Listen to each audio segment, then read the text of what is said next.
All right, TikTok, time to rock. All right, ladies and gentlemen, we are having all kinds of technical difficulties here. We couldn't connect to Vocab's computer on Skype, so we got him on his cell phone. The sound's a little bit rougher than his normal microphone. We'll get that fixed by next time. But basically, I just got home from the movie, so we didn't have a lot of time to troubleshoot. Vocab, how you doing? I'm doing all right, man. I'll do my best to be seen and heard tonight. Hey, No spoil.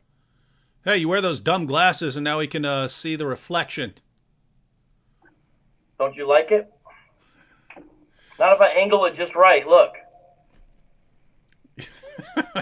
Do you even see what you look like? Your head takes up the whole entire screen. Here, let me scoot it back then. Yeah, but then how are we gonna hear the melodious sound of your voice? You just can't be pleased, man. Oh, What no, about- no. You sound good. You sound better like that.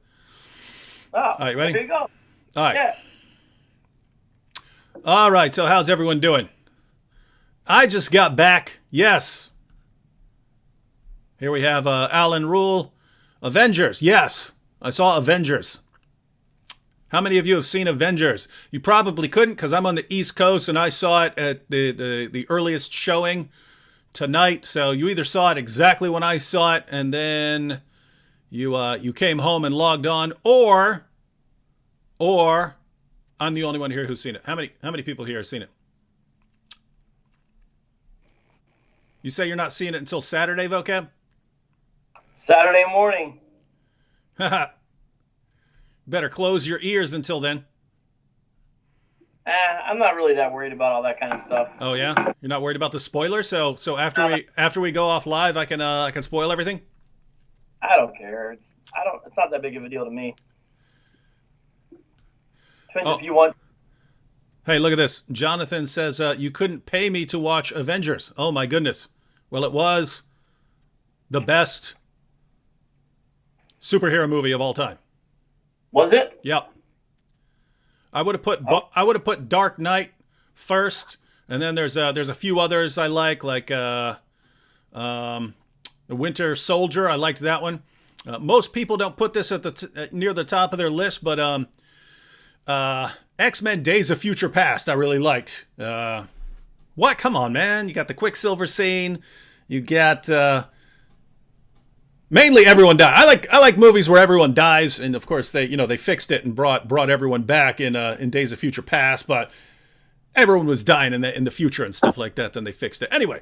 So I like movies like that. But no, this Avengers Endgame just blows them all out the water, just so everyone knows. And man, that place was a zoo. Yeah? It was a zoo. I've never seen the theater that packed. We got there. I was posting a video, so I got there like 10 minutes. So we were kind of late. I would like to have been there like 20, 25 minutes ahead of the time for the opening of a movie like that. But I was posting a video, so we got there like 10 or 12 minutes before it started. And the only seats were in the very front row. The only available seats were in the very front row. The parking lot was packed. Everything was like a giant zoo. So, but awesome. I'll just do one spoiler. I'll just do one spoiler for Christian R here. He said no spoilers, please. All I'll say is Wolverine. Ching ching.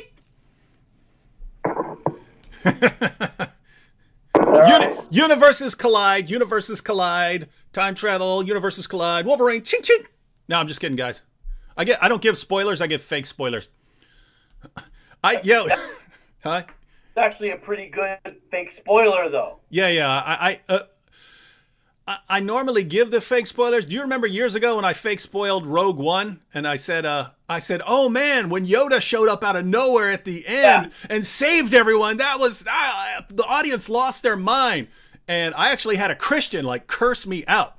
Like, F you, I'm blocking all your channels and blocking this. And I mean, he flipped out and lost it. It was totally fake. It was totally fake. Everyone died. But, yeah. So, yeah, guys, I don't give spoilers. I give fake spoilers. But here, I don't even want to dishonor the movie with a fake spoiler because it was awesome. All right, vocab. So, we're going to be talking about something now. Why don't you introduce the topic for us? Because vocab, several people messaged me and said, "Hey, there's this Muslim dude who killed his family," and they sent me an article. They sent me a news article, which I should have pulled up, but I'll just tell you what it said. Basically said that this guy had killed his wife and his kids, and what was it, his brother or something like that, and. Yep. And then later in the article, it was an interview with his cousin, and his cousin said, "Yeah, he's a Muslim, so but you know he shouldn't have been doing this for God or something like that." Does that sound about right? Is that what you heard? Well, that's the people that were incorrectly repeating the story. That's what they were saying. Yeah, mm-hmm. And I know why. I know the source of how this all happened. Mm-hmm. Go ahead. Let me see if I can get the light a little bit better. We don't care about the light. Everything is sound, vocab. Everything is sound. All right. Well, we understand the sound is going to be good. And for everyone who's tuning in right now, we mentioned a few minutes ago we had some technical problems. We couldn't get on Skype on vocab's computer where he has his mic, so he's talking through his phone right now. So we understand the sound is going to be a little lower quality than normal. We'll have that fixed for the future. But yeah, we hear you, vocab. So go ahead and talk. All right. Well, one way to start is by looking at one of the more up-to-date articles from AZ Central. I'll look at that in a second and kind of comment on it. But the short version of why some people spread a rumor that he was a Muslim was because in one of the news interviews, there was a very brief interview with Deja Patterson, God rest her soul. By the way, I'm still trying to raise support for her fundraiser. She was the wife who was murdered along with her 2 daughters. In one of the interviews, the cousin was interviewed. Yeah, that's what I recall. Well, I recall from reading it in the news article, but you're saying he was actually in video? Yeah, he was actually in video. Okay. And it was pretty evident and clear that he knew Austin Smith. This is the accused of a quadruple homicide and attempted murder on 2 more. And he has already admitted to it. Mm-hmm. But he knew he was religious. It was clear from that. And most of the lead stories had something like, God said it was okay, God told me to do it, something like that. And he said, he's a Muslim and I'm a Muslim and we don't move like that. Something along those lines. Now, it's actually a pretty common thing when people don't understand Hebrew Israelism, even people close to think they're Muslims. I'll give you a perfect example. The Covington High School parents, they were reporting in the media, some of them, that these Muslim guys were bothering our children. Yeah. They did not understand what they were dealing with. And they made the correct assumption. The cousin also did not understand Austin Smith's religion and made an incorrect assumption as well, and that's what he said. And the reason I know this is because of up-close personal contact with Austin Smith and his Hebrew Israelite camp. He was not a Muslim. To my knowledge, he's never been a Muslim. He's been involved with Hebrew Israelism for over a decade now. This is not a new, at least 10 years that I can track. And for the past 3 years, I've had several interactions with him, as well as with his camp. And in fact, you came pretty close to having some sort of an interaction with him yourself, because the day we went out to shoot one of the videos for Islamicize Me, we happened upon their camp. Not the purple and gold guys from the day that was called More Dawa. It was that we were doing Dawa. When we had signs talking about squat to pee and all that, that camp called Yahweh Servants in Israel, or sometimes called Yahweh Servants in Phoenix, that camp is the same camp Austin Smith was a part of. And one of the men who was in the background of the shot of Islamicize Me was murdered by Austin. And the camp leader, like in previously murdered, or that's one of the guys that was murdered in this. One of the guys Austin killed. So one of the guys in our video, basically, so those of you who watched Islamicize Me, there were 2 times when we kind of rolled up on some Hebrew Israelites, and in one of them we just kind of we were practicing our dawah, and so we're kind of walking back and forth in front of them with signs that say things like "kill your dogs" and squat to pee and things like that, things that we find in the Muslim sources. So we're walking back and forth, and there are I think there were only three guys there, something like that. Three? Yep. Out of the 3 guys in that shot, David, one is now dead, one went to the hospital for injuries, and the other guy's been commenting on my videos. The other guy's been coming on my videos, commenting on them. So there are 3 guys. Like attacking you, or?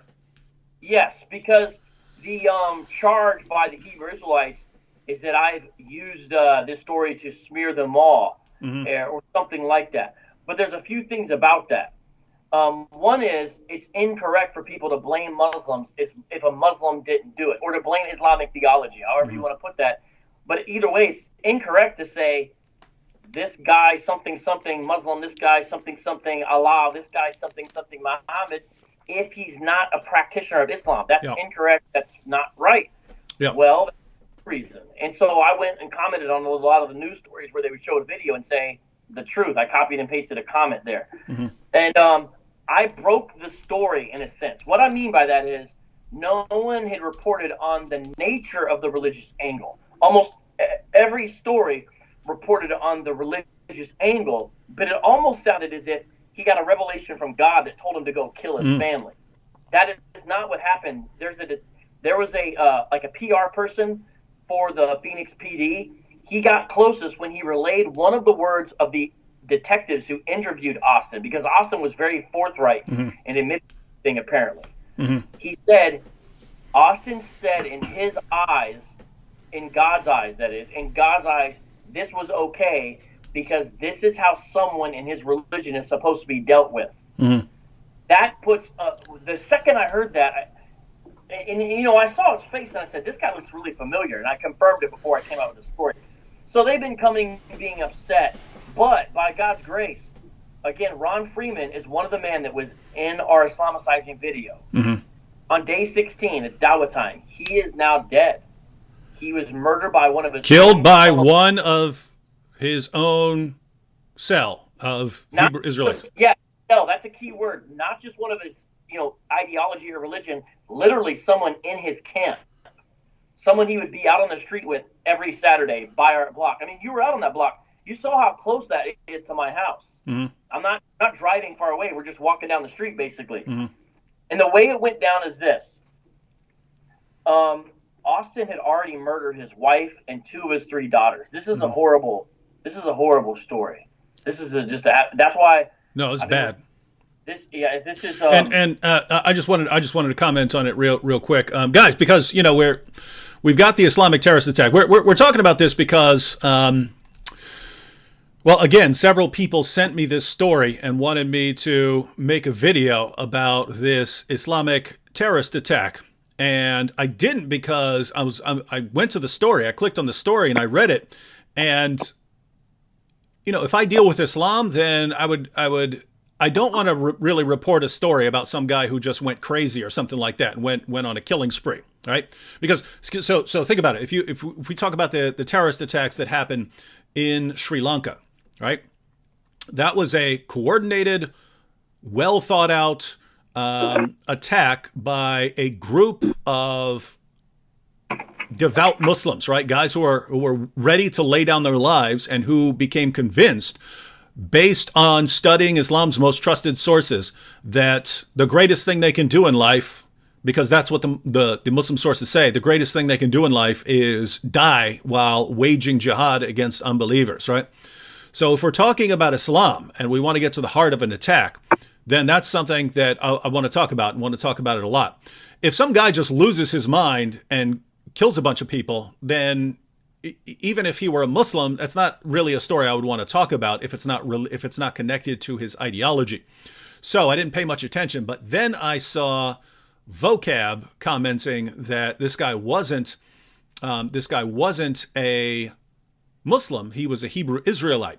And the reason that's relevant is, well, if this guy was saying, hey, I had to kill them and I had to kill my kids because of this or that, well, I know Islam. I don't think in Islam you should be, slaughtering your own kids or something like that for crying over their mother's death. But I don't know about I don't know enough about the Black Hebrew Israelites to know whether that's something that they would do. So vocab, my question here would be, is this a case of a guy losing his mind and going on a killing spree that is unconnected to his ideology, right? Because keep in mind, guys, anyone could do that, right? A Christian could do that. A Christian could be paranoid and think that his wife's cheating and just go on a killing spree. An atheist could do that. A Muslim could do that. A Buddhist could do that. Anyone could have a really, really bad temper, lose his mind, and go on a killing spree. So the question is this something that is just a guy it's not connected to his ideology? He just went on a killing spree, or is this connected with his religion?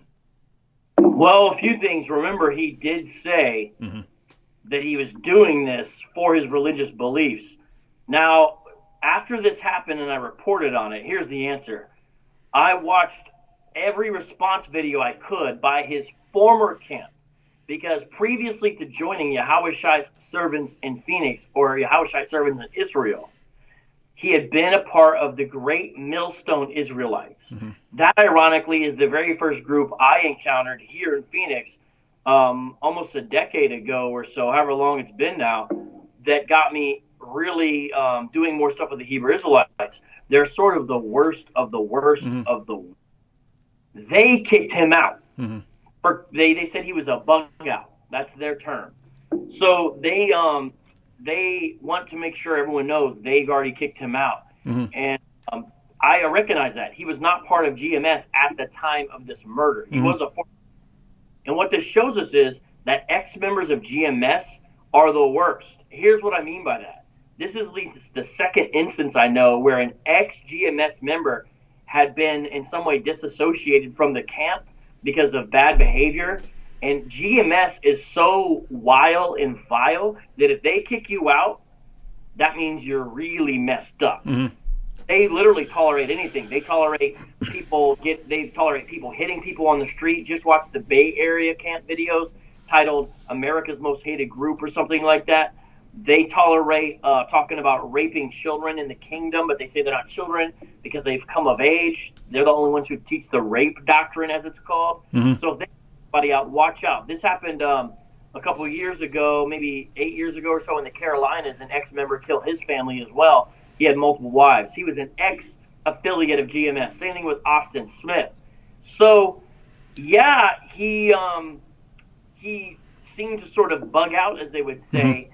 But he said he was doing it because of his beliefs. And here's the thing. Every single GMS video I watched that condemned me for talking about this, here's what they almost all said. First of all, they showed no empathy for the victims. Every now and then they showed a little bit of empathy for the girls. All they said was this: the timing was wrong. The best example is a guy that said, this would have been a righteous kill, but we're not in our own kingdom. And then he went on to say, we're not about murder. This is a GMS member video. We're about righteous killing, but we're not yet in our kingdom. My point is, Austin Smith's timing is wrong. They kept on saying what he did was not expedient, because there's an Old Testament KJV passage, basically, when Paul says, all things are lawful, but not all things are expedient, meaning this is righteous to kill your wife for this, but it's not expedient or wise, because then you're locked up in jail and you can't preach the truth. So really, their issue was the timing. And that shows their problem with not understanding the distinction between the old and new covenants. Because that a Christian community is supposed to deal with something like this is found in 1 Corinthians 5, where Paul says you excommunicate that guy who's sleeping with his father's wife, and you don't associate with him anymore. That's the solution. So it's not a capital punishment, it's exclusion from the community. That in the new covenant is the way someone's cut off. Now, according to 1 Corinthians 6, will that get judged unless it's under the blood by God? Yes. All of our sexual immorality gets judged unless it's covered by Jesus' blood, 1 Corinthians 6. But on this earth, the church, God's people, are not instructed to do anything like this. But the Israelites think that they have the ability to do this. The timing is wrong, though. So it was directly connected to his belief. But they condemn it because the timing. Okay. So just to be clear, everyone, as far as him killing his wife and kids and another person in his camp. Other people from who share his viewpoint. So just to be clear, this isn't all black Hebrew Israelites we're talking about. We're talking about people who are on the radical end, right? Yes. So they would say, yes, it would have been okay to kill them if we'd been in an appropriate time, namely when we're running things. But right now, he shouldn't have done it. He should have what? Waited? Yeah. A perfect example is one inconsistency and flaw that we often point out in Hebrew Israelism is this. They'll say to a Christian, why don't you keep the law? And Christians usually end up trying to come up with some excuse, or they throw the Old Testament under the bus. Really, Christians are under the law, but the law is the law of Christ. It's described in the New Testament. And the law of Christ centers on a new sort of way of looking at things as you experience renewal through the Spirit. And that's why Galatians 5 says, here's the fruit of the Spirit. And then after that, it says, against things there is no such law. It's saying the way we remain lawful is we are under the law of Christ, which is a new covenant law, which is different than the shadow. It's the substance. And now we experience things in a different way because we have the fullness, which is a better covenant. So the problem is, instead of understanding the difference of the covenants and how God is operating now, we end up kind of but here's the thing. The Hebrew Israelites, they don't keep the law. As part of the law is not just doing these things, it's the judgments that are part of the law. Meaning, Israelites, not that they're Israelites, but ancient Israelites had to also execute judgments if a person did not keep the law. Perfect example, the person gathering sticks on the Sabbath that faced capital execution, capital punishment under the Old Covenant. That's right there in the scripture, I believe, in the book of. You look at that and you say, okay, that's part of what the covenant community was to do at that time. That was the right thing to do at that time, because that was Yahweh's instruction to the nation of Israel at that time. Well, I've asked Hebrew Israelites, so should that still be done? They'll say yes. And I say, so why aren't you doing it? And they'll say, well, we're not in our kingdom yet. And so it's all about when we get to be in our kingdom. They think that that's the kind of thing that's going to happen. And then they'll say things like, and at that time, no one will be able to stop us. And here's what's crazy. After this happened, David, I went on YouTube just for kicks, and I put Leviticus 20:10, because that's the scripture where capital punishment is prescribed for the Israelites. Those are clearly portrayed and caught in the act of adultery. You have to be caught in the act, actually. It's the whole process. But there, I Googled that in YouTube. I searched for it in YouTube. And a lot of the videos that popped up were Hebrew Israelite videos. For example, one guy who was a GMS member was reading a story about a guy who killed his wife he caught in the act of adultery on the East Coast a number of years back. And was saying how this was righteous what this guy did, but we can't because Esau supports adultery. That's white folks. And then another story from the Columbus GMS camp where they were talking about Leviticus 20:10 needing to be enacted. And when I first started following GMS Columbus, now again, GMS is a certain faction within Hebrew Israelism. One of their videos that caught me off guard was it was right after OJ had killed Nicole Brown Simpson. And in the video, the camp leader kept on saying to pedestrians, just wait until we come into our kingdom. We're going to be doing all the women like OJ did Nicole. We're going to be slitting these throats. And I was perplexed. So I asked my friend who knew more about it at the time. He said, oh, yeah, that's because they view Nicole as cheating on OJ in essence. So what happened to her was righteous. But that, she's of another nation anyway.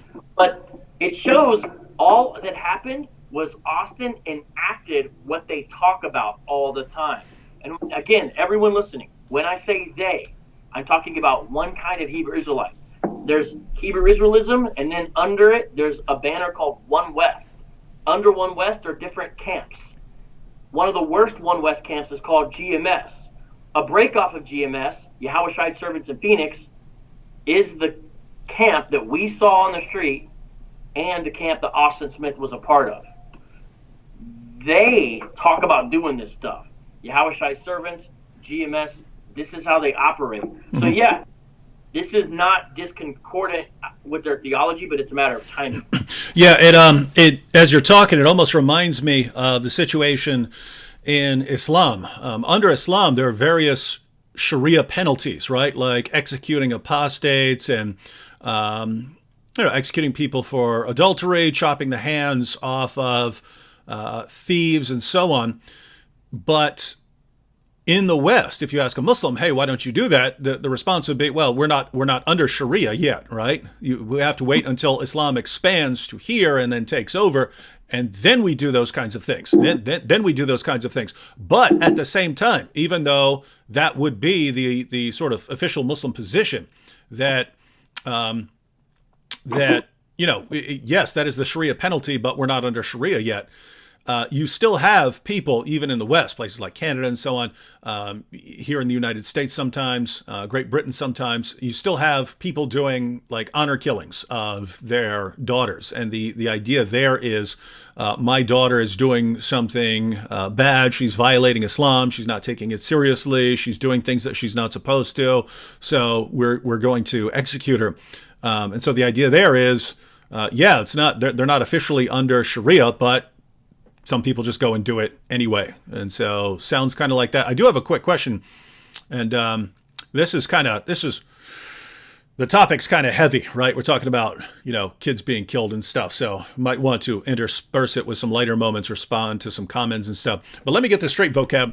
When I said, "Hey, we're recording Islamicize Me," why don't you take us to a Hebrew Israelite camp so we can get some video footage of us as Muslims messing around with some Hebrew Israelites. You took us to the first place you took us was this camp of these guys who had multiple killers on their team. Is that about right? And then we marched up and down the street in front of them. Was only one killer. Okay. And again, to reiterate the gravity of the situation, he killed Ron Freeman. Mm-hmm. And all that I can discern, Ron Freeman, he had served in the United States military. His family described him as a patriot. Mm-hmm. Ron, when I was out there with them, was certainly a very large man. His fake Hebrew name they gave him was for iron. So he was a strong, but he seemed to have a gentle, calming spirit. Mm-hmm. And when his wife spoke about him, she had nothing but good things to say. He was a father of 8. I helped. Now I'm saying this because I want people to give to Deja Patterson's GoFundMe. And by God's grace, our little small viewership helped. We didn't do it ourselves or anything like that, but helped pay for Ron Freeman's memorial fund. Mm-hmm. We don't hate these folks, and we really care for their families especially. So Ron was murdered because of this. The leader of the camp, who was Austin's own brother, was injured, but not critically. I think he's already out, is my understanding. And I think the woman that he was with was injured as well. And I think she just moved out of ICU. And again, I say this with all due respect to the mourning and to those who are still struggling with the situation. But, I don't know if you remember, but John had been out there with me before. Yeah. I don't remember if John told you much about our experience with the camp, but he talked about how they had threatened to destroy our camera. They had threatened us in other ways. They were trying to rile up the crowd against us. And it was mainly the leader in Mm-hmm. Austin. Ron Freeman didn't do that. He was just kind of standing quietly by. He didn't necessarily stop it either. And then there was a guy whose name goes by Hebrew Israelites simply on YouTube, who is the reader. He was mildly provocative, mainly just by yelling. But Austin and the leader especially seemed to want to provoke or egg on the crowd. Mm-hmm. And got in my face and started cursing me out and told me if I don't get the ESV Bible out of his face and start reading from a KJV, he was going to move me off the corner physically. Like he said a bunch of other stuff. He threatened me because I didn't have a KJV. I kid you not. And Alberto, if you remember them, the Urban Apologetics Instagram guy, he was there as a witness, and so was John McCrae, and John made a little reaction video about it. So this camp, even though it's a tragedy what happened to all of them, and this is not something they would condone now, this camp did perpetuate this kind of culture of violence. Mm-hmm. They carried weapons to camp. And that's one of the reasons why GMS kicked them out. GMS said, we're righteous men of the Lord. we don't carry weapons to camp, even though GMS are not righteous men of the Lord. They at least don't bring weapons to camp. Camp can function as a noun or a verb for them when they sort of, well, basically when they're going to camp, it's still, I guess, still a noun, but that's when they're preaching out on the street or whatever. When they go to camp, this group would carry weapons, and so they were packing even some sort of weapon, even when they were out there on that corner. But I mean, they were the closest one to us, and I already knew them, and so yeah. But it's a real tragedy, man. I mean, I think this is. I hate to say this, David, but I think it's going to happen more because this thing is growing, and you're going to get more sort of radicals out of it. Similar situation to what we find in Islam. When Muslims make up 1 or 2% of the population, you don't see much violence. Pretty much every Muslim you'll talk to will say, no, Islam is all peace and tolerance. Once the percentage gets up to 10, 15, 20%, then you're not going to criticize Islam or bad things are going to happen to you. Once you hit 50%, then probably even before that, but once you hit 50%, certainly you're going to start seeing major turns to Islamic law. Hebrew Israelites, they make up a pretty small percentage of the population, but gosh, that's a group that I hadn't heard of 10 years ago, and now I see them everywhere, right? I mean, I would see them. I would see them when I would go down to Manhattan, just going down there to get something or going down to see a friend or something like this. And I see these guys out there standing around. All right, well, let's take some questions for a few minutes, and then, guys, I know a lot of people who come to my channel are usually interested in Islam or apologetic issues between Islam and Christianity, and so this is kind of a bit of a different topic, but we can talk specifically about Islamic terrorist attacks, and I'm sure I'll be talking about the recent terrorist attack in a live stream sometime in the next couple days. But since we have Vocab on here, and Vocab is the main apologist I know of who deals with the Hebrew Israelites, this is a group that you need to pay attention to. You need to be aware of what they teach, because you are going to run into these guys online. If you go to a city, you're going to see them on the corners. And for those of you who are in the African American community or other minorities, your kids are going to be targeted by this group. They're going to be people saying, "Hey, you need to become a Hebrew Israelite." So we'll take a few questions, and then we'll have Vocab talk about the Hebrew Israelites, give everyone a good introduction, and then we'll talk a bit more about the situation. For those of you who weren't tuned in at the beginning, we're talking about a situation where a man killed his wife and kids, and another man, and it's been reported that this was an attack by a Muslim. Vocab's one of the people pointing out that this is actually a Hebrew Israelite, and that apparently his cousin doesn't know a lot about what he believes, but you can see why people who don't know much about the differences between, people who don't know what the Hebrew Israelites are at all. If you saw them on the corner and the way they're dressed, you'd think, oh, Muslims, because Muslims are the only group that you're familiar with. So we want to be clear. If there is an Islamic terrorist attack that is carried out in the name of Islam, we want to draw attention to that and see whether it flows out of the teachings of Islam. But here, if we're talking about someone killing his family, we want to know, is this a random attack, or is it actually connected to the ideology? And based on what Vocab is saying, looks like it is connected to the ideology. All right, let's take a few comments here and questions. We're going to try and lighten things up, because that's some rough stuff, talking about kids getting killed and stuff like that. All right, so S. Mahmoud says, Dr. Wood and Vocab, love you both. It's off topic, but I'm an 80s baby and love the Karate Kid, so I want to get your take on Cobra Kai 1 and 2. Did you watch Cobra Kai, Vocab? I watched the first season. I didn't know the second season was up yet. Yeah, it just came out. Oh, okay. So we both watched the first season of Cobra Kai. So what did you think? I thought it was going to be super cheesy, and then even though it had some morally objectionable content, I was amazed at how fun it was. Yeah. I've watched a couple of episodes from season 2. It's not as fun, but it's also not horrible. It's just okay. Yeah. No, I thought I was like you. I wasn't expecting much out of it. I thought it was going to be lame and cheesy and just trying to you know, rekindle that feeling of the Karate Kid and Daniel as the bully trying to make a. I mean, not Daniel. Johnny as the bully, you know, trying to make a comeback, and Daniel having to stand up to him. But no, they totally flipped it around. They made you sympathetic towards Johnny, seeing things from his perspective, and then Daniel even starts looking like a jerk. And then what I thought was cool was kind of the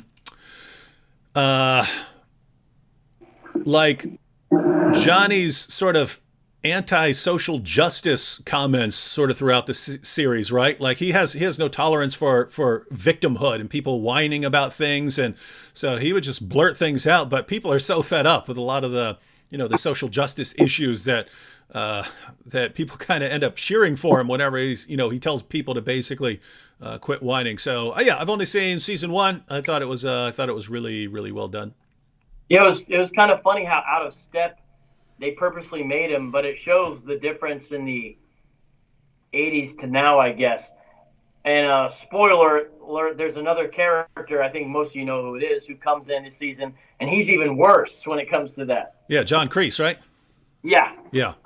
And I heard because I watched an interview with him, right, that they're also going to try and give more of a sympathetic take on him because, you know, he's this no mercy is for the weak type of guy, which you look at him and gosh, why is this guy such a psycho? But apparently at some point, and again, I didn't see the series, I just saw an interview with him, and he was talking about them giving a sort of sympathetic take on him, saying they went back to Vietnam. And so he was in Vietnam, even in the original series, there's pictures of him like that. But the idea is he was a soldier in Vietnam. Before he went to Vietnam, he was already like a karate champion and had victory after victory. But then he went to Vietnam where he wasn't allowed to be victorious. They were constantly had to hold back and couldn't just go out and win. And situations where a number of his friends were killed specifically because they weren't really allowed to fight back in certain situations. And so it changed him and he came back. No mercy. Enemy deserves no mercy. So anyway, looking forward to that. How many times are you going to play with your camera, man? Set it in your spot. Go ahead. Take your time. People on here saying they can't hear me. I feel bad. Well, that's because you're not on a good mic. I can turn you up a little bit. All right, go ahead. But leave it there and quit messing with it. All right, go ahead. Go ahead and test it out. All right, this is I'm talking loud and here's how I sound. All right, you're fine. We notified people, but I hear everything you're saying. So, yeah, a little choppy at times, but you'll be fine. Corinth here says, "How do I become a Jedi Master?" You have to wait till December to watch The Rise of Skywalker to find that out now. I would say you have to go to a long time ago in a galaxy far away. Something like that. You've seen the trailer for the new Star Wars, right? Yeah. Looks better than Last Jedi to me, but you know. Well, it does look like they're bringing... Well, they called it The Rise of Skywalker. So the question is what's her name, Rey? So are they saying Rey is a Skywalker, and so it's The Rise of Skywalker, or that Luke Skywalker is coming back? You had the Sidious, Darth Sidious, laughing at the end. So it looks like they're bringing back some people. Hey, shout out to Sister Cherry Love. She's a fellow apologist. Oh yeah, Hebrew Israelites. Yeah, she's been in. You've done some videos with her, right? Yeah, she's awesome. She stays out in Chicago, and she knows about this stuff firsthand. Some of her family got caught up in it. Mm-hmm. And she has to deal with a lot of abuse. They especially dislike her because she's female. I think they might hate her more than they hate me because she's female. Just because she's female? What is the... I guess we'll transition here in a moment, but we do have some Hebrew Israelites here in the comments section. And so as you describe their views, we can hopefully bring up some comments from them. But what would be the... I don't know how much all the different camps have in common, but what would be the most common Hebrew Israelite view of women? The most common view It's difficult to call it mere patriarchy because a lot of times it is, I think, properly could be described as misogynistic. Mm-hmm. For example, almost all the camps teach polygyny, which is multiple wives for the male. IUIC does not. IUIC is more likely to speak of righteous sisters. But from women I know that have come out of IUIC, they seem to indicate behind the scenes it's not as great. And one example of that is IUIC tells people if your wife doesn't get with the program after 1 year, divorce her. So IUIC, even though they don't teach polygyny, and even though they're outwardly more respectful to women, IUIC, that's the purple and gold guys we confronted the other scene in Islamicized means a larger camp. The dudes who totally punked out when we showed up as Muslims?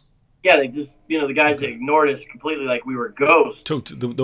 I repeat, the ones who totally punked out, even when you were calling them cowards for not responding. Yeah, they break up a lot of families because of that. Mm-hmm. Whereas GMS, they don't even really believe really in legal marriage by and large. Mm-hmm. Some of them do, but it's real iffy on that. And they teach that, your wife can be literally whoever because she's really there just to have sex with. Mm-hmm. So it's not required that she agree with the doctrine. Mm-hmm. As long as she's doing her part as a woman, basically. And then GMS teaches when you get to the kingdom, you can actually have sex slaves of women of all nations. Whereas no wonder people confuse them with Muslims. Yeah, well, again, This is GMS, the camp that Austin was kicked out of. They are the worst of the worst. So IUIC doesn't teach what I just said.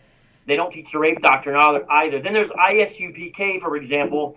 ISUPK does teach polygyny as well. And this is interesting. They get a lot of flack from the other Hebrew Israelite groups because they say in their doctrine that women are allowed to wear pants. Cargo pants? Yeah, like the rest, no. No, just women can wear pants, and so they get a lot of flack because the women are allowed to wear pants in ISUPK. Mm-hmm. Whereas the other ones, it's here, wear this dress, wear this head covering. Mm-hmm. And here's what's even, if you look up the video of Austin Smith's wife, she's always smiling, and she has her head covering. Yeah. It seems like she's trying to do what he wanted. In fact, some of the camp members talked about how he would play video games up until midnight. And one time when she was 8 months pregnant, these are from former camp members that associated with it. One time when she was 8 months pregnant, he sent her down the street to go get a beer for him, and she did it. Mm-hmm. Like, she seemed to be a very faithful, kind of dutiful wife, and it's just tragic. And, on no proof, no evidence, she's murdered 2 of the girls. One of them shot to death. Austin said he placed the little girl's body while she was still alive on top of the dead mother and then shot her in the back of the head. And the reason why he did it is said because she was also wicked and rebellious and had also broken laws like her mother. Mm-hmm. And then the little girl was crying, and so he said, "You're not to mourn for the death of the wicked, and so you deserve to die too." Yeah, I saw that in the article. He beat her with his fist and a baseball bat until she died, and then he let the youngest one live. She was under the bed crying, or quiet hiding, and he let her live. Now again, I saw. He said something like that he let one live because she reminded him of him. Right? He said, "Well, she's like me. She reminds me of me, so I'll let her live." Yeah. So this is tragic stuff. I mean, the thing is, even if these camps don't directly teach this, they do promote a culture of death. In fact, again, GMS has an old blogger who was a cartoonist. Mm-hmm. He was really talented, and he would do all these cartoons. And all the cartoons he would do were extremely graphic. Blood spurting out of people's heads, knives and swords and guns, sexually explicit. Well, about 2 years ago, me and some other apologist friends went through this blog site and said, look at all this stuff. Mm-hmm. And next day, GMS took down that blog site. It had been up for about a decade, and they took it down. Well, I recently had a guy search for it. It's on the Wayback Machine. We're going to come back out, and we're going to show the images that they've taken down, but they're archived on the internet, and say, look at the types of stuff GMS directly promotes and thinks is funny and makes graphic cartoon, and when I say graphic, I mean extremely graphic cartoon images of extremely violent acts. And again, this is not most of the camps, but Hebrew Israelism of the more radical variety seems to attract troubled young and middle-aged men who have a lot of frustrations and see this religion as sort of an excuse to get it out. It seems to attract some people who actually do seem troubled, not just spiritually, but sometimes mentally. It does seem to attract angry folks because a big part of their message is you're going to get revenge for slavery and oppression. And so people in the comments section are putting out comments along similar lines. Tychicus here said both these cults pander to low self-esteem. So I think he's including Islam there as something that would pander to people with low self-esteem. And guys, what we talk when we talk about an ideology that is spreading by appealing to people of low self-esteem, the way to go about that would normally be to go to people who have self-esteem issues and to tell them, hey guys, you should be on top. You guys are supposed to be on top, right? And if we look at Islam, in the Quran, we find that Muslims are the best of peoples ever raised up for mankind. And unbelievers, Christians and Jews, are the worst of creatures. So you find that Muslims are superior to non-Muslims. So if you submit to Allah by obeying the commands of Muhammad, you show yourself to be one of the best of all peoples. And it doesn't really have anything to do with what you've done in the world, whether you've produced great achievements or something like that. You're just automatically one of the best of all peoples, and other people are beneath you. And that leads to things like the Islamic grooming gangs that prey upon 10, 11, 12-year-old girls in the UK because they have such contempt for them, right? It's, hey, I'm superior. You are garbage to my God. Therefore, I will treat you in this way. And ideologies that do that tell you, hey, regardless of how other people have looked upon you or problems in society, you join us and you're on top, man. You're on top. Everyone else is beneath you. You can see why that would appeal to people who have self-esteem issues. Yeah, because this says your ethnicity is what makes you special and better automatically. There's a few people I want to point out in the live chat. Servant of Christ Ministries. Everybody look at Servant of Christ Ministries. His name is Jordan Ortiz. He's in the Atlanta area. I just did some stuff with him recently. He is an ex-Hebrew Israelite. He was in it since a young man, and when he left, he basically had to leave his whole family behind because he was actually raised in it. Most people kind of get converted into it. Jordan Ortiz, a.k.a. Servant of Christ Ministries, was raised in it, left, hasn't seen a lot of his family because he's been totally cut off. There's no in-between. It's difficult to have a good relationship if you leave this. And it's cost him a lot of pain and heartache, but I encourage everyone to subscribe to Jordan. He's very clear, rational, logical, biblical, just a great all-around gentleman. And he is a person who came out of it by God's grace. So people do come out of this. Also, I encourage people to subscribe to Sister Cherry, of course. I don't see everyone, but I do see a couple of street apologist people up in here. Shout out to Rox B and D New. And then lastly, What Do You Meme is in there. What's up, John McCrae? And he saw this camp firsthand. His experience was a lot more radical than ours because we just did some quick filming. John actually had an experience where they were threatening him. And one of the guys who was threatening John is one of the guys who got shot. And he would probably remember the guy with the glasses on who was next to the reader. John, if you're listening to this, I saw you there just a second ago. That is the guy, Austin, who killed one of his fellow camp members and injured the camp leader. The guy who had the do-rag on, Austin. And what's weird about Austin is he could be super radical towards me, like threaten me because I didn't have the KJV, but he's the only one who showed a personable side to me.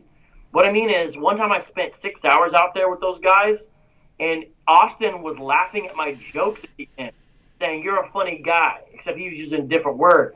And then when he is pretty personable because your jokes aren't even that funny, and so if he's laughing, he's just being nice, basically. He was laughing. Yeah. He was even getting my puns. I made a couple puns. He laughed at it, and then about 20 minutes later, he laughed again. He's like, still laughing at the same pun. And while I was talking about theology and stuff, they were paying attention, even though they were frustrated. He started looking over at the corner, and I was like, "What's up, bro?" He's like, "Damn, that church's chicken smells good." Wow. Because there's a church's chicken on the corner. He seemed the most personable out of all of them. That's what's so bizarre. Even though I mentioned he did threaten me, so I don't know, man. I don't know. It's not a good thing. Yeah. These camps are the worst side of Hebrew Israelism, and I understand every Hebrew Israelite's not in a camp, but the camps are a real problem. But the problem is the moderates a lot of times still look at them as their co-religionists and just kind of say, well, their tactics are bad, but they've got the right message as far as them being Hebrew Israelites, and that's what's most important. I feel like they're really too. I feel like a lot of the moderate Hebrew Israelites are too easy on the camps, to be honest. Mm-hmm. Yep. So anyway, I put up a couple comments just so people can see what to look for in the shout outs you gave there. Subscribe to Cherry too. And Vocab, you said you were trying to raise up some money to help someone who. What were you doing there? Repeat all that for the people here. Dinu, can you guys get the Deja Patterson link? So, again, Deja, by all accounts, seemed like a wonderful wife and a wonderful woman. It is a tragedy. And who is this? Deja is his wife that was murdered. Yeah. There's no evidence that anything he said was true. He just seemed to be paranoid. And so what are you trying to raise funds for? Well, they've got three. The mother, the grandmother, Deja's mom, and the daughter's grandmother, Cynthia Patterson. She's got to pay for 3 funerals. That's a lot of money. Deja's her own daughter. And then 2 granddaughters. 7-year-old and a 5-year-old. I mean, this is really hard to talk about. So it's DASIAPATTERS. It's on GoFundMe. Okay. We help some money on my channel, but we're not as big as you. I love it if people went there and said, I'm giving because I'm a Christian. Or I heard about this from Acts 17 Apologetics. Or a Christian ministry told me about this. Something to show the love of Christ, because I think Cynthia... And so they're not going to have any problem accepting money from Christians to help support these funerals. No, Ron Freeman's family seemed very grateful. And it seems like both of the families, from what I can tell, David, I could be jumping to conclusions, both the families that are remaining, they seem like they're believers. Mm-hmm. Okay. Which makes, because Hebrew Israelites usually pick off people that come out of some kind of experience. You have the link there, Vocab? No, I was hoping one of my folks would get it. Let me put it in the live chat. I'll do it right now. Well, yeah, but if you send me an email, then I can type it in. I could type it into the comment section here. I mean the discussion. Okay. I mean the description. All right. Just give me a second here. Okay, so you get that up. I'll go ahead and respond to a quick comment here. L says that black supremacist cult have nothing to do with Israelites or Hebrews, so stop calling them that. Well, L, stop telling us what to do. That's the name of their group. So in order to identify them, we call them the Hebrew Israelites or the Black Hebrew Israelites. We understand that they are not actual Israelites, but that is the name of their group. Muslims are not people who actually submit to God, but we call them Muslims, which means those who submit, because that's how you identify them. That's what their name is. So stop whining about that. All right, so Vocab here, after you send that, and again, I'll go ahead and put that. I'll go ahead and put that in the description box once you send it. But other than that, we'll probably go another half hour. We don't want this to be too long, but we'll probably go another half hour, take a couple more questions along the way. But Vocab, if you wanted to give an introduction to Hebrew Israelites and basically why people should be concerned, right? Because there are people thinking, what? I don't know any Hebrew Israelites. I'm interested in Islam because you got jihad attacks. But guys, keep in mind, the Hebrew Israelites are a much smaller group than Muslims. But one, they are growing. They're growing rapidly. And 2, it's a good idea to start responding to groups when they're smaller than when they're too big, right? For you to do anything about, right? So talking about the Hebrew Israelites, again, 10 years ago, I never heard of them. Now, and almost any time you go to a city, especially if you go out on like a Saturday, you see these guys standing out on various corners. And I see these guys online. These guys comment on my videos now, probably just because I associate with vocab now. But this happens. So it's better for people to learn about this group that specifically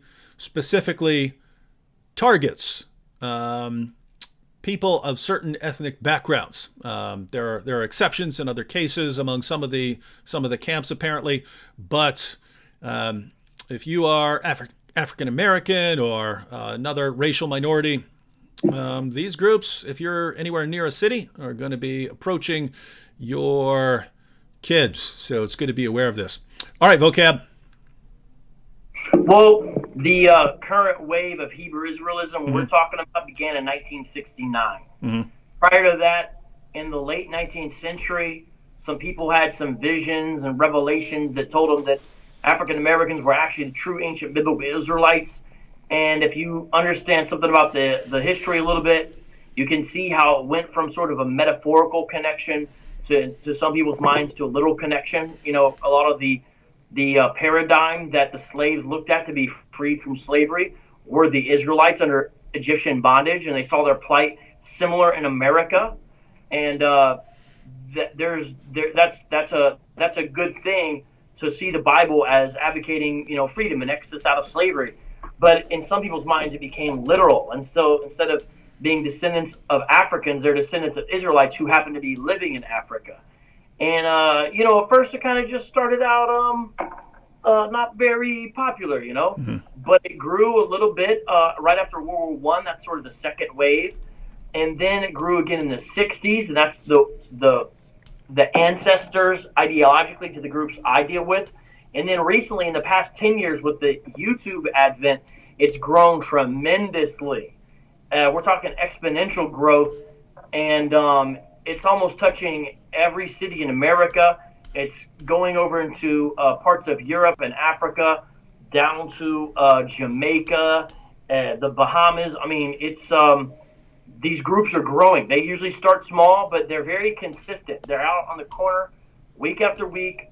They may seem, you know, crazy to people, but the thing is, these answers they're giving are not only about intellectual problems.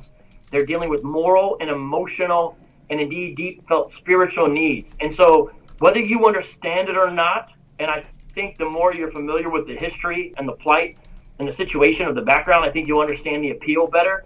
Whether you understand it or not is irrelevant. Whether you take their claims seriously or not is irrelevant. The fact is they're growing. And if you're a Christian who cares about truth and cares about our cities, then you in some way should be interested. It doesn't mean everyone needs to become apologists, but you should care about it. And so a great example of them growing is a couple of years ago, a video surfaced of a pastor, a Christian pastor in Dallas-Fort Worth, Texas, handing over his keys, literally handing them over to the ISUPK and saluting allegiance to the commanding General Yohana of the ISUPK. And that's sort of symbolic of what's happening in a lot of places where a lot of the younger guys from a lot of churches and ministries are disappearing. And you look out on the corner and see the Hebrew Israelites, it's a lot of the younger guys. And people may say, oh, well, who cares anyway? That's a bad attitude. But second of all, a lot of people they're getting are people who are dedicated and serious, and we should not underestimate them. To be honest, the average Hebrew Israelite, even the so-called, you know, off-the-hinge ones or whatever, they can twist most Christians into a doctrinal pretzel in a couple of minutes because they deal with obscure passages and they deal with certain interpretations of those passages most of us are not familiar with. And so they catch you off guard, they flatten you out, and then they have an open avenue for you to listen. And they know how to use the internet. Prolific on the internet. They're out at camp, they're going live, they're doing videos numerous times a week, and they have all these messages. And the main thesis is that if you're African American, it's so-called African American, you're descendant of the Israelites. But the groups I mainly deal with, they also teach if you're Hispanic or Native American, you're also a Hebrew Israelite. You belong on the 12 tribes chart. All right, Some of the vocab. I had a quick question here that's based on a comment that is related to this question of various races. So Salmon Player apparently needs attention. He flips out when we talk about Islam, but then when we're not talking about Islam, he starts bringing up Islam. So Salmon Player 666. Wow, 666 says David, try to keep up. In Islam, any race can become a Muslim. In Hebrew Israelites, a white man cannot become a Hebrew even if he wanted. His fate and the fate of his children is slavery. Big difference. I don't know why you're trying to correct me. I don't. What did I say? What did I say that has to do with any of that? But vocab. What is the deal? Because aren't there some white Yes. Hebrew Israelites? So Yes. okay. So there's two ways that there's two main ways that happens. Mm-hmm. One way is some of the camps have a doctrine that in essence amounts to a doctrine they call confusion of faces. Mm-hmm. What that means is that because Israel's been dispersed, some of their lines have become diluted, and so they might actually look like white people. Like they might say, I thought I was Irish, but I realized I was an Israelite. And so they could look, like Everlast or Danny Boy from House of Pain. Or like Vocab Malone. Nah, bro. Or like David Wood. And so they will be in the camp, but they'll kind of make jokes like, oh, I'm light skinned, or they'll say that when they go into the kingdom, they'll get their melanin back, and that's mainly GMS that teaches that. Again, this is the GMS doctrine. So GMS is most likely to have guys who just look like white guys, and they'll be actually talking about white people or whatever. Mm-hmm. Now, so that's one. Oh yeah. So that's one way. But one before I forget it here. Matter of fact, go ahead and finish that, and then I'll remember this. Go ahead. The other way is the less militant type of groups have a theology that still has an ethnic hierarchy. So Hebrew Israelites are up here ethnically, and the other nations, because people always talk about white. No, it's Asians, it's Arabs, it's Indians from India, it's other people groups as well who are lower on the ethnic hierarchy of the Hebrew Israelite food chain. The other nations may be down here, but if they submit to the reality of what God is doing through the Hebrew Israelites and come underneath them for teaching, proper instruction, and all that, they can be received in either sort of in a kind, gentle servanthood way, or some of the camps teach, and some of the other less radical groups teach, actually as brothers and sisters. So they can be a Passover. They just have to recognize their place and their protocol. But they'll say, yeah, he's a Gentile, and he's grafted in, and he's still my brother or sister. A good example of that is GOCC, or Straightway Truth Ministries in Tennessee, which has a lot of ex-NFL players joining it. They will have people, and they won't say they're Israelites. They'll say they're spiritual Israel, though, and that they're grafted in, and we treat them as well as long as they understand the protocol for how things are done. And those groups are growing, too, as well. The thing is, though, that they're not as seen because they don't do the street corner thing. So I'm only going to deal with the street corner kinds of groups, so I end up talking about them. But the groups that are more rational are out there as well. So here's my point. If you're watching this and you have a friend who's getting involved with Hebrew Israelism, do not put everything I'm saying on them and assume they believe it. You must ask them. If you just start assuming and rambling, you're not going to go anywhere if they're not with those kinds of doctrines. So you really just need to have an open ear. Just find out where they are. And even if they are part of a radical group, okay, share the gospel with them. Show them the love of Christ. That doesn't mean they're unsavable. Jordan was with a pretty relatively radical group, and yet here he is. He's a Christian apologist. So so I just want to reiterate that. But those are the two main ways you can be white or of another nation. So like again and all that. All right, I had the question I wanted to ask was, like, how does it work with, I don't know, percentages or something like this? Like, what if you're white but your great-great-grandfather was black or something like this? Is there a certain percentage that you would have to be, like your dad or father? You Father is. Okay. So Bob Marley, to most of the groups, is considered a non-Israelite, an Edomite, because his father was white. I'm still getting on my mom's side, German on my dad's side. They make a big deal out of that because they say that proves I'm an Edomite.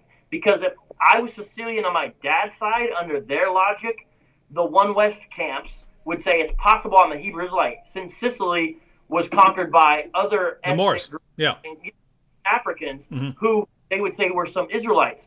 So they would say, hypothetically, you might be. So they think some Sicilians are actually Israelites, but they don't count me. So because they say, and then my behavior demonstrates I'm an Edomite, they'll say as well. By the way, I haven't explained it.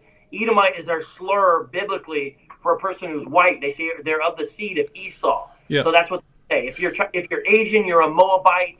And they have a whole list. If you're Arab, you're Ishmaelite. Anyway. All right. Here's a question that is along those lines. Thought of the Day Radio said, why do the Israelites, I'm assuming he means the black Hebrew Israelites, blame their exile on white people? So why white people in particular? Because they're talking about something that happened a long time ago. Go ahead. Two things about that. Number one is they believe in reincarnation. So they believe that the people responsible for the transatlantic slave trade are actually still here presently oppressing them. Oh, so that's like you.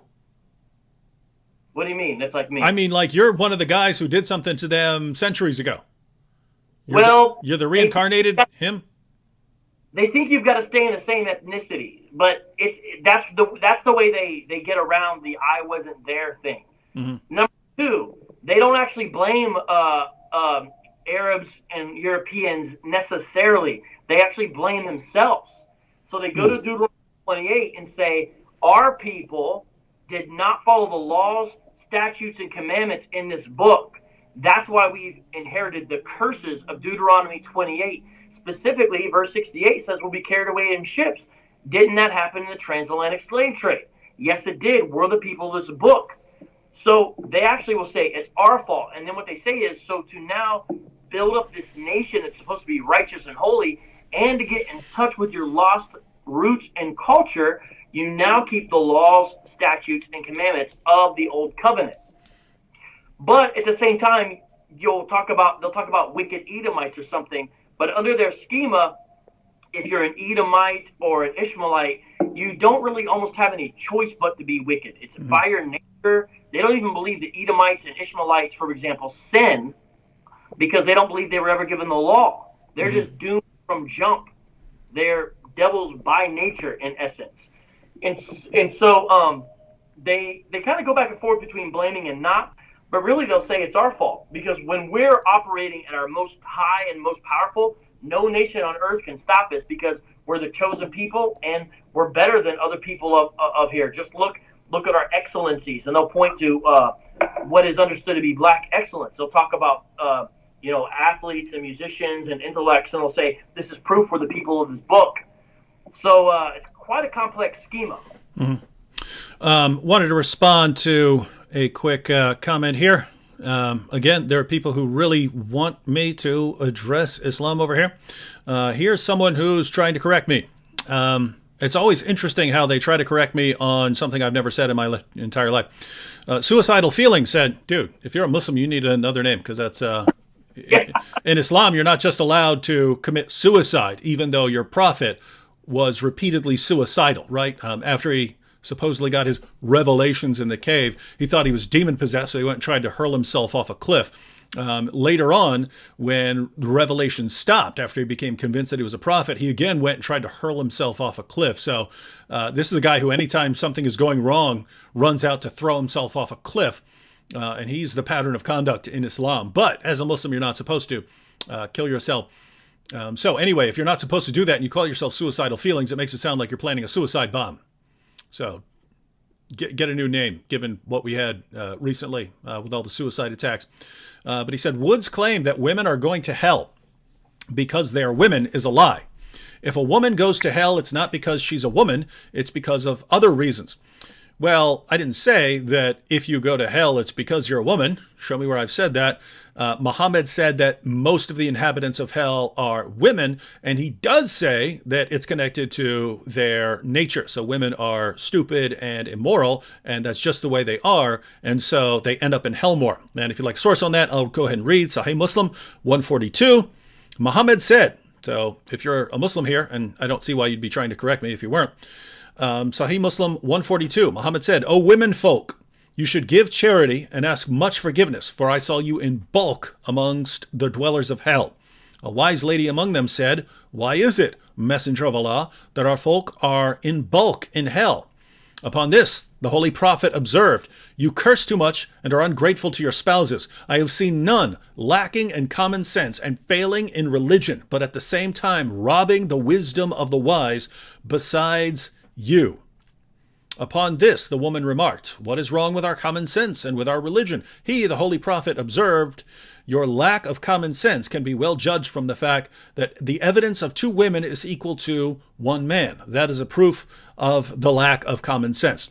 So Muhammad said that most of the inhabitants of hell were women. And why? Well, because they're immoral and stupid and they don't appreciate their husbands more. So this is connected somehow to the nature of women if they share this feature.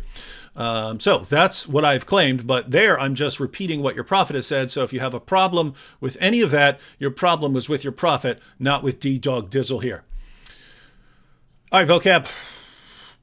We got about 15 minutes. You can either respond to some questions, or we can you can continue explaining that. I just kicked out Patrick Rooney for making a bunch of racist comments. Oh yeah, guys. If someone's making we'll give Muslims some leeway if they're making nasty comments, because we want them to stick around even if they make nasty comments. If they go too far, we'll block them. But yeah, people who are posting racist stuff, like for instance, like the Hebrew Israelites, we would want to cut them some slack just because we know where they would stand. But if someone's over here, especially someone who is claiming to be a Christian or something like that, posting racist stuff, yeah, block them.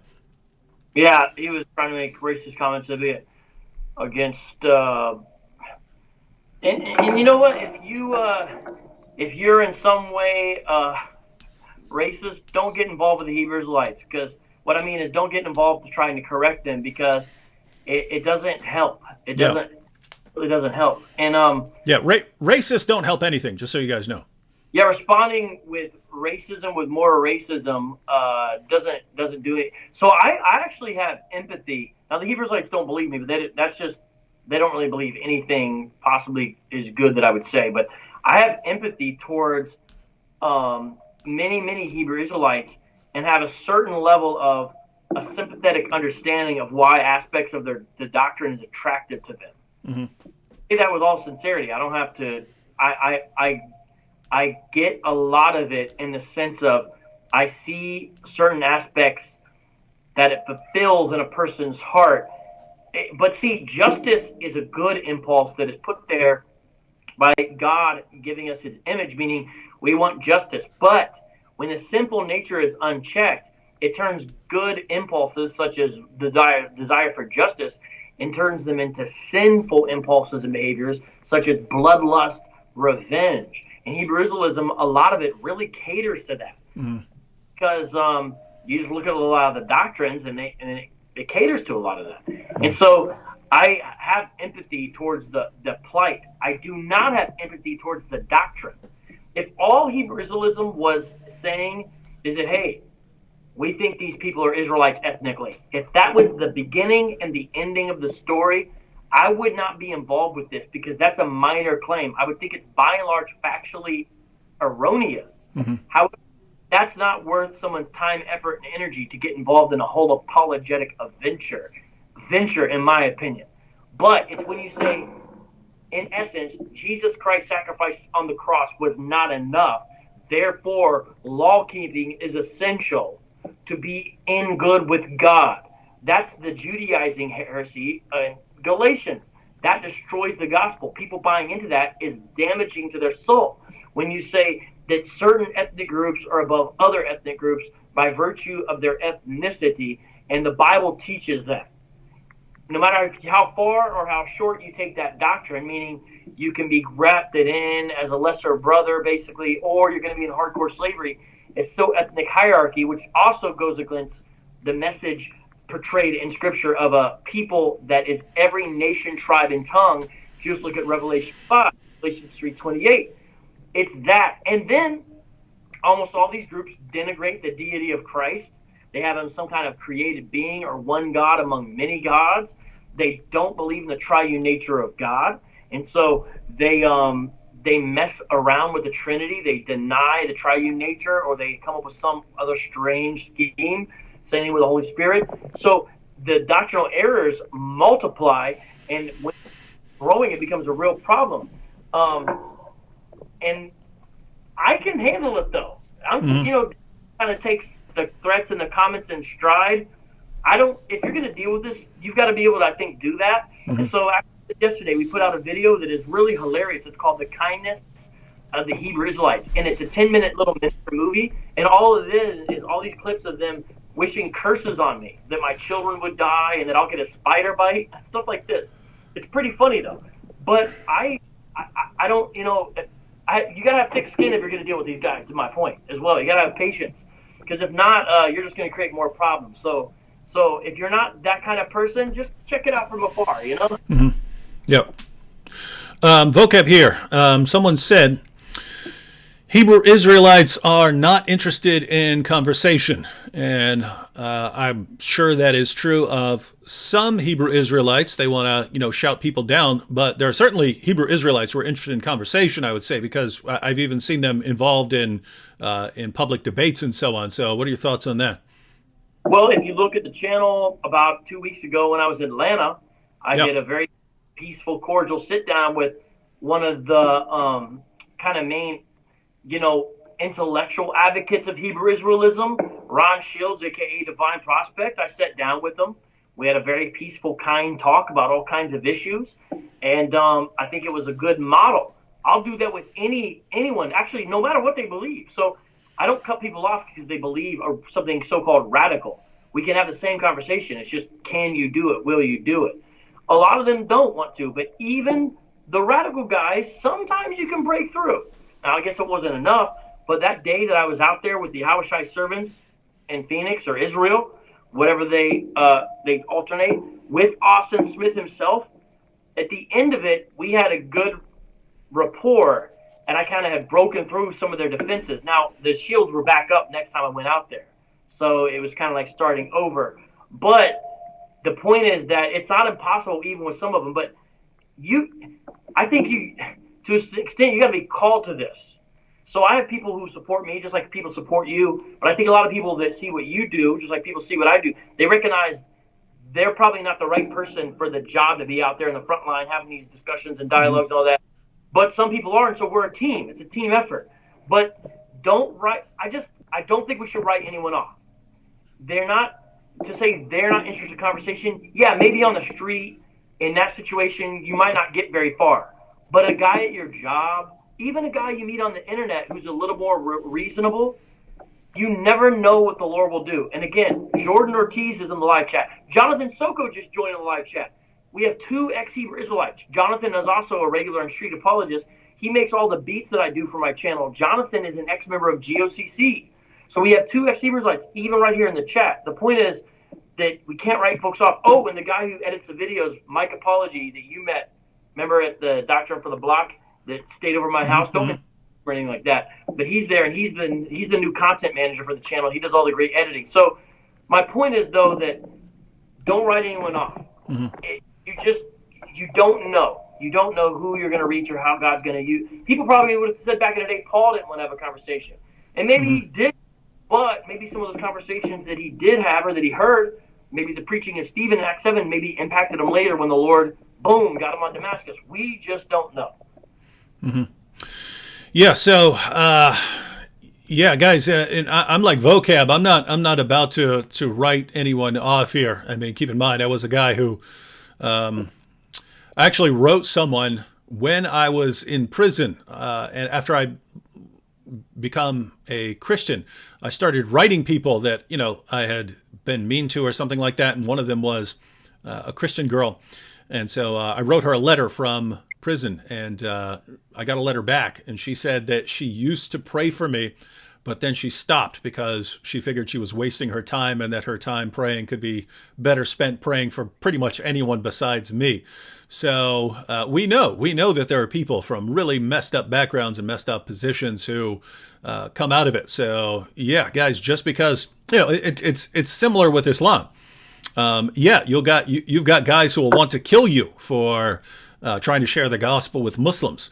But you also have people like Nabil Qureshi who might spend years arguing with you, but will eventually leave Islam and become awesome Christians. So yeah, don't be writing people off here. Yeah, we don't know. We think we know. And again, if you have hate in your heart or anger when you see some of these guys, doing what they're doing, you just wait until you get the patience. Until then, just because they have a stereotype of Christians that Christianity, in essence, is a white supremacist religion, that everybody who is of another nation in their mind secretly hates them, no matter how kind they are to them. These are paranoid suspicions they have, and people sometimes can play right into that with certain kind of behaviors. Now, this doesn't mean we're soft. Like, by God's grace, I go hard, but with a smile, meaning going hard, but not because I hate them or not, like we could still go. But it's, what the point is, what I'm saying is we've seen change happen. So yes, this thing is growing, but we're making a difference and an impact. And check it out, just like you, David, that the hardcore guys, they don't get at you and make the threats about your family and your children and all that. They don't do that unless you're being effective. Mm-hmm. If you're irrelevant, then they don't have anything to talk about. If it's bothering them because you're messing with their demonic religion, in essence, then they're going to come after you any way possible. And so we just recognize that. It's just part of being so, okay, okay. Yeah, so I guess the same would go for the Hebrew Israelites and for what I call keyboard jihadis. That it sucks if people are threatening your family and your kids and things like that, but at the same time, they're confirming your effectiveness when they do that, right? So when someone sends a message to Vocab wishing horrible things to happen to him or to his kids, or when someone sends me a message saying that they're going to kill me, the real message is, we view you guys as a threat to our ideology, so we're going to try to intimidate you. So for all those keyboard jihadis and Hebrew Israelites who send threats and wish down curses, thanks for the encouragement. Yep. And one more comment along those lines, and then we'll go and wrap up. This is a similar comment to the one before. Gavin Knight said, they will not talk to me because I'm white, and all I can do is pray for them. I would say, prayer is awesome. So if you just want to pray for them and you don't believe you're the right person for the job to go talk to the Hebrew Israelites, because keep in mind, guys, I deal mostly with Muslims, sometimes with atheists. I don't deal a lot with other groups because, if I don't study their doctrines and things like that, then, I don't believe that I'm the right person to deal with that. I like focusing on Islam because I think that I am the right person for that. Namely, that when people are going to be threatening to murder you and stuff like that, it helps with someone from my background who's not going to be intimidated by that. So we have different places in the body of Christ. We're a body here. So if you just want to pray for people, that's awesome. But I don't believe it's the case that they simply won't talk to you because you're white. I think that there are at least some Hebrew Israelites you could just walk up to them and say, hey, I'm white. What is your position? And ask them questions and actually get them to explain their views. And you probably ask some questions on their views, why they think certain things. And when they start giving scriptures to justify their positions, you could challenge them on those things and say, I don't think you're interpreting that correctly. Or one good thing to do if you're ever worried, and you don't want to get into some big argument, you can keep it question-based, right? So you ask them a question, why do you believe this? And they say, oh, because of this verse. And you say, okay, well, what do you think about this other interpretation of that verse? And you can just ask questions without actually, trying to prove them wrong or something like that. But Vocab, what do you think about this? You interact with Hebrew Israelites all the time, and you're... Yeah, just ignore comments about ethnicity. Mm-hmm.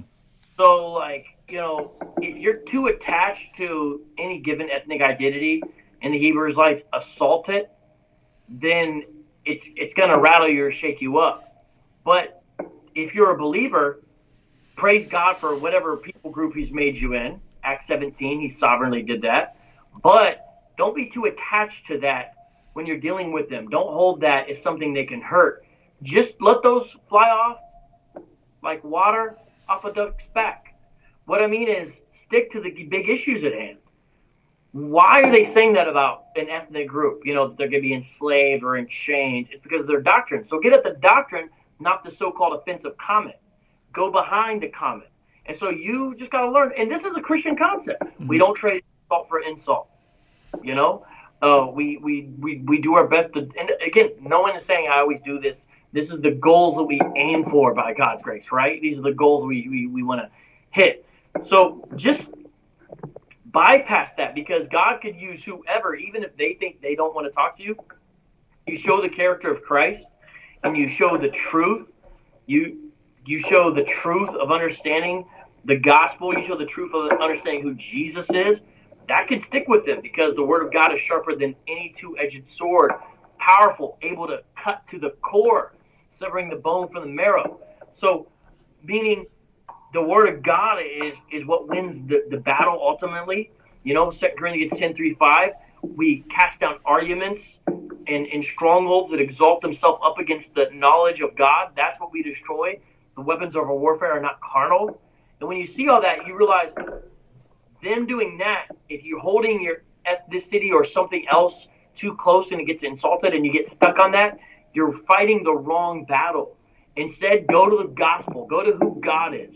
Stay centered on those and focus on those, because that is the core of the issues. If a person understands the most important thing about them is if they're in Christ or if they're only in Adam, Romans 5 right there, everybody. If they understand that, then once they see that their identity in union with Christ is key, they start to drop and shed away a lot of their bigoted dogma. Mm-hmm. You see what I'm saying? But the first thing is that presupposition about what's most important. Is it being in Christ or is it being in Israel? Mm-hmm. Because a lot of Israelites can't really answer that question. They say they hold Christ, Jesus, as Messiah, but you say which is more important, they kind of like, or sometimes they'll say both, which is a horrible answer, or they'll say, I don't know, or they'll say Israelite is more important because that's the only way you can get to Christ. Things like that. So I'm just saying, just bypass that. Imagine you're the running back, and here's the defender, and you see him. Don't go straight into him. Run right around him. You got a goal, and it's the gospel, and it's God. And just run right around him and deal with that instead, because they'll throw you off your game if you're too attached. Don't fall for it. Mm-hmm. So I think people can do this. They're just not used to dealing with Hebrew Israelites. Because if you say, well, guys, that's really racist. Give me that Romans 9. Mm-hmm. Jacob, I have loved. Esau, I have hated. Boom. God is a racist. Bring it out.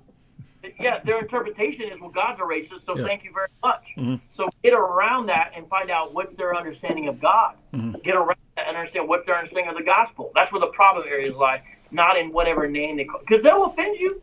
Mm-hmm. You know, I've been called every kind of racist name. Like, there's a video. I've seen it. Cherry was there actually live with me. We went downtown Chicago. 40 GMS members surrounding us, pretty much. Mm-hmm. The leader of the camp called me cracker as loud as he could, kind of sort of in my face, basically, like 7 times in a row. Cracker, cracker, cracker. Sherry was there. She remembers how this dude was this dude. And I just said, let's talk about the scriptures. You know what I'm saying? That's not going to... So we got to kind of have that kind of happy warrior mindset, that pit bull mentality. Mm-hmm. You grip on and you don't let go. Yep. All right, well, we'll probably go ahead and wrap this up right now. We've been doing this for about an hour and a half. For those of you who came on recently, we started talking about a specific event that was attributed to Muslims, or a Muslim who killed several people, including several family members. But it turns out he was a Hebrew Israelite. Vocab knew him. So we wanted to clarify that. We don't want Islam to get blamed for things that had nothing to do with Islam.